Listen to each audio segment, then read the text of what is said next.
CPIM রাজ্য কমিটির সপ্তাহব্যাপী আন্দোলন ও যে কর্মসূচি ডাক দেওয়া হয়েছে তার অঙ্গ হিসেবে সিপিআইএম উদয়পুর বিভাগীয় কমিটির আহ্বানে রবিবার উদয়পুর জামতলা থেকে এক মিছিল বের হয়ে সেন্ট্রাল রোড, পুরানো মোটর স্ট্যান্ড, মহাদেব দিঘির পাড়, নিউটাউন রোড, থানা কর্নার হয়ে আবারও জামতলাতে গিয়ে শেষ হয় মিছিল। তারপর পূর্ণ জামাতের সভাপতিত্বে অনুষ্ঠিত হয় এক সভা।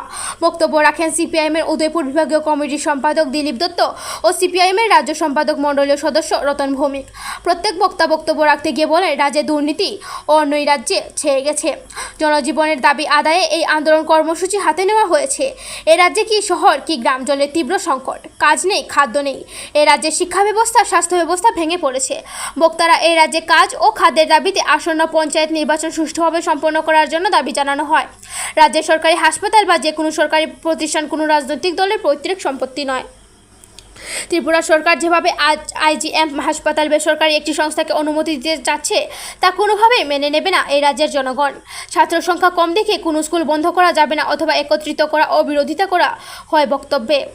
রাজ্যটা নেশায় ডুবে গেছে।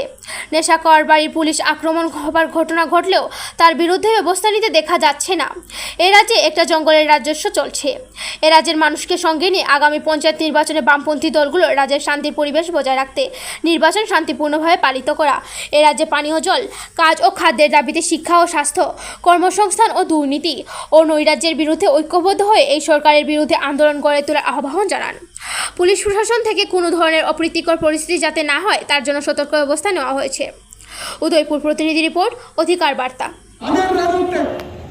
আমরা যারা আছি, আমরা শুধু কমিউনিস্ট না, যারা কংগ্রেস করেন, যারা বিজেপি করেন, যারা কোনো দল করেন না, তাদেরও তো ছেলে মেয়ে আছে। সবাই তার ছেলে মেয়ের ভবিষ্যৎ চিন্তা করে। আজকে কি অবস্থা আমাদের দেশে?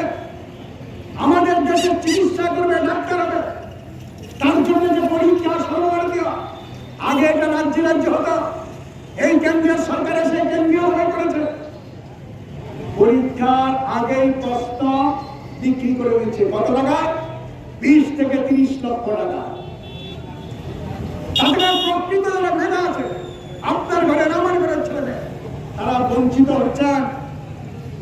প্রকাশ্যে এসছে আমাদের দেশের যে মন্ত্রী, শিক্ষামন্ত্রী, তিনি প্রথম বড়াই করে বলেছেন মন্ত্রিসভার শপথ নিয়ে যে নিটে কোনো প্রশ্নপত্র পাস হয়নি, টেস্ট পরীক্ষা হয়েছে, আমরা দেখছি কি অসুবিধা হয়েছে, এখন সিবিআই দিতে হয়েছে। এটা হলো এই সরকারের নমুনা। বাচ্চা শিশু আগামী দিনের ভবিষ্যৎ, তাদের নিয়ে সিনেমিনি খেলছে। নেটের পরীক্ষা হচ্ছে, প্রশ্ন ফাঁস হয়ে যাচ্ছে, পরীক্ষা বন্ধ করে দিতে হচ্ছে। কি সরকার চলছে এটা? আমাদের রাজ্যে আছে। আমি একটা উদাহরণ শুরু দেব। আমাদের রাজ্যে কদিন পরে আপনাদের এখানে জগন্নাথ বাড়িতে রাত হবে। 1 বছর আগে কুমার ঘাটে রাত হয়েছে। মাতব্বর বিজেপি তাদের কল্যাণে এমন ভাবে রথ তৈরি করেছে যে এই রথের কারণে নিরীহ মানুষের জীবন গেছে। ঘটা করে আমাদের রাজ্যের সরকার বলেছে ইনকোয়ারি করবেন, ব্যবস্থা নেবেন। আজকে 1 বছর পরে ব্যবস্থা আছে? আমাদের রাজ্যে নেশা কারবারি ছড়াছড়ি, তারা বলছেন নেশা মুক্ত ত্রিপুরা করবেন। আমাদের সোনামুড়াতে পুলিশ অফিসার নেশা কারবারিদের গাড়ির পিছে মেরে দিল, এলিয়াপুরা বাড়ি। বিচার হয়েছে? অসংখ্য ঘটনা আছে। আমাদের রাজ্যে বামফ্রন্ট সরকার গভর্নমেন্ট নিপেন চক্রবর্তী দশরথ দেবের সময় তৈরি হয়েছিল। তার আগে আমাদের রাজ্যে গণমুক্তি পরিষদ লড়াই করেছিল শিক্ষার জন্য। তাকে সম্মান জানিয়ে আমাদের রাজ্যের গরিব মানুষ, প্রত্যন্ত এলাকার মানুষ, তফসিলি জাতি, উপজাতি, সংখ্যালঘু, নিরীহ মানুষ যাতে পড়াশোনা করতে পারে, বাড়ি থেকে গ্রামে স্কুল তৈরি করেছে। তার সুফল আমরা পেয়েছি। কি সুফল? আমাদের রাজ্য ভারতবর্ষের মধ্যে শিক্ষা নিরক্ষরতা দূরীকরণের কথা হয়েছে। এই শিক্ষার আন্দোলনে আমাদের মমতায় কলেজ হয়েছে, আমাদের রাজ্যে বিশ্ববিদ্যালয় হয়েছে, আমাদের রাজ্যে প্রচুর ছেলে মেয়ে ডাক্তার, ইঞ্জিনিয়ার সারা ভারতবর্ষে প্রতিষ্ঠিত হয়েছে। এই সরকার এসে কি বলছে? স্কুল দরকার নাই।